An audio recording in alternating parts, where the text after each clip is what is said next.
Show yourself.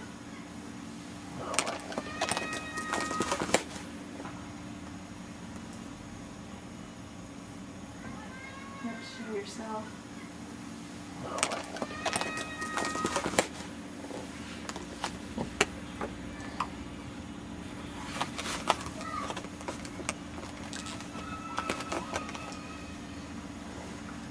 Hello everyone, I'm Tina, and tonight I'm going to be speaking about triathlons. Most people, when they hear triathlon, you think of the really long distance, excessive race. But they have actually three categories. First is the sprint triathlon. Then they have the Olympic distance triathlon, and then the one most everyone's heard of is the Ironman triathlon. And a couple of years ago I was at a women's conference, and the speaker was talking about health, and she was talking how she had lost a lot of weight and had done a triathlon. And she said she just did a sprint triathlon, which is swimming anywhere from a quarter to a half a mile, a bike ride, which is usually around 13 miles, and a run, which is 3 miles. And when I heard that, I thought, wow, that's doable. I could do something like that. So a friend and I decided that we were going to do one. So tonight I'll be telling you about the different things, training for a triathlon, the equipment that you need, and then picking an event. Now that I've told you about what is involved with a triathlon, let's look at each section individually, and we'll start with training. The best way to start training is, I bought a couple of books. The first one, Your First Triathlon, and it's by Joe Fearle. And then this one, Slow Fat Triathlete, and it's by Jane Williams. Both of them tell you what to expect, the equipment that you'll need. They have training in it. They're really good. They just give you a lot of information. Okay, for the training, first thing is the swimming. All three of the events, if you just do each one 2 times a week to start training, it'll help you. If you do that for a few months before your event, you'll be pretty set to do a sprint triathlon. For swimming, of course, you'll need a pool, and the YMCA has a great pool. You have to be a member. And they also have adult swimming classes, and I took one. It helps you get your technique down and learn what you're doing wrong, learn how to be more efficient in the water. So I would really recommend it if it's been years since you really swam at all. And for biking, when the weather's good, you can just train outside. You also can train at the gym on that too, on a stationary bike. They also have classes, spinning classes, which are really good. They do, different speeds and stuff and get you going.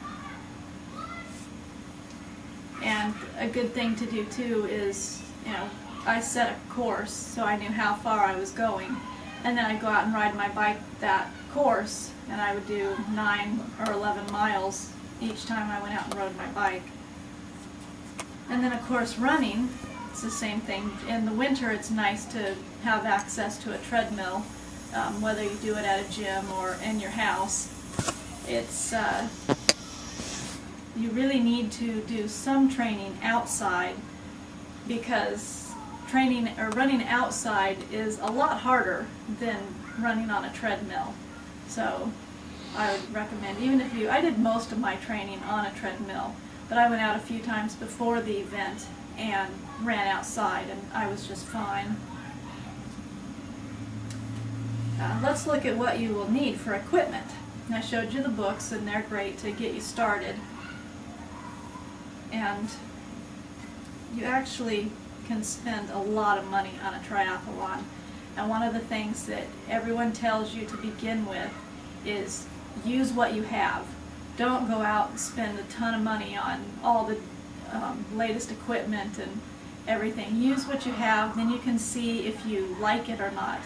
If you go out and spend thousands of dollars and then you do your first one and decide you just hate this, then you're going to have a whole bunch of equipment that you'll probably never use again.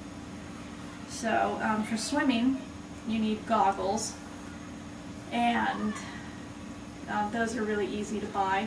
Just make sure they don't leak so that you can see where you're going. And it depends whether you're doing cold water or not, whether you'll need a wetsuit. And a lot of places rent wetsuits, so you don't have to go out and buy one. You can just rent one for the first one. And I know Whitman College, their recreation department rents them, and they're really cheap to rent. And then swim caps, you can wear them while you're training. They help keep the hair out of your face. But to do an event, they will actually give you one there that you have to wear.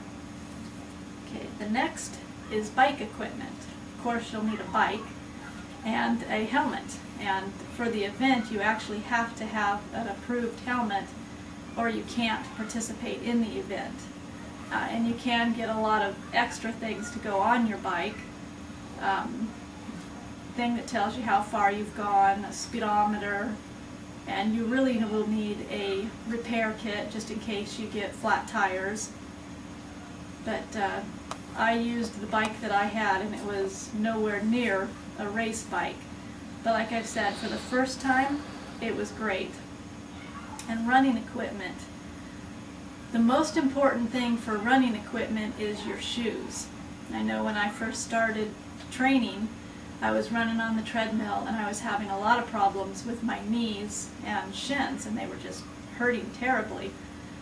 And I heard of a store over in Tri-Cities. It's called Runner's Soul. And you go over there and they fit you for a shoe. And so they know that the shoe is right for your foot. And after I bought the shoes over there, I didn't have any more problems with my knees or my shins, and I ran just fine. So I would really recommend making sure you have the right shoes. Other than that, if you run inside, you won't really need much. If you run outside in the cold weather, you'll just need warm clothes. Okay, now, how to pick an event. A great website for finding events is called findaracevent.com. And then it'll go by state, and you pick the state you want, and then it'll have all the races for the year. And a really good first-time event is up in Lake Chelan, and it's actually called Triathlon. The swimming is only 1/4 mile, so it's not that long, and it's for people that are just beginning. And that's what I did, and it was a lot of fun.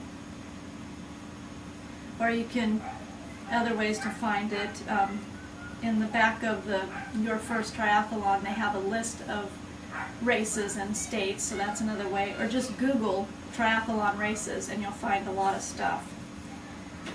Now I'm going to talk to you about the bad effects.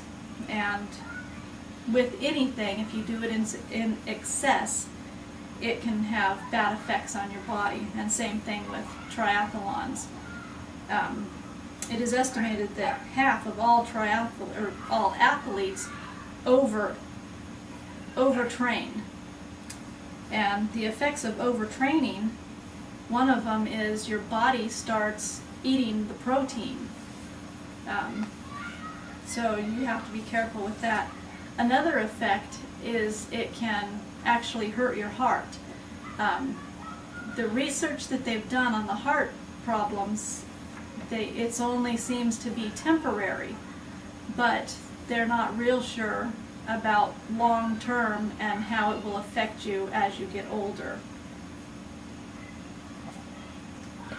And if you want to read more about the bad effects, you can try, it's anzca.edu, and there's an article on there called Iron Man or Madman by Michael Hamlin.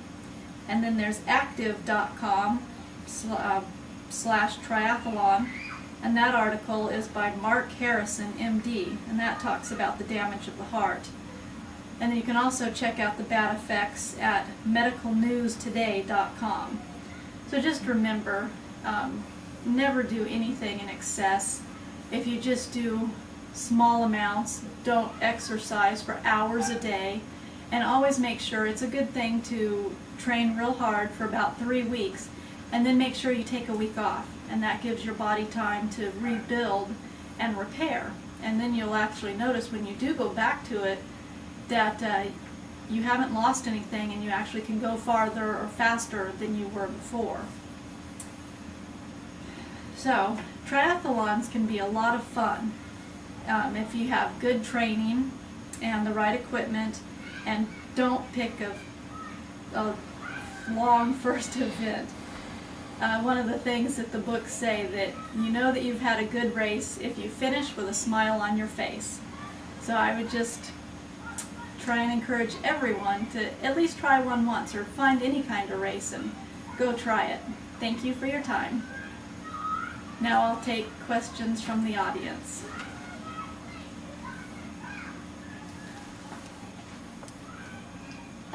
Do you need a swimsuit? You didn't talk about that. I didn't. The only time you need a swimsuit is when you're training to go to a pool. Actually, when I did my triathlon, I had what they call tri-shorts, and I just wore a sports bra underneath my wetsuit. And once you're done with the swimming, you just pull your wetsuit off, put on a t-shirt, and you can go. And it makes your transition time a lot shorter. Do you have to do all 3 of the events in a triathlon? Yes, you do. If you don't, then you didn't actually finish the race, and they won't calculate your time and let you know how you did. Is that all?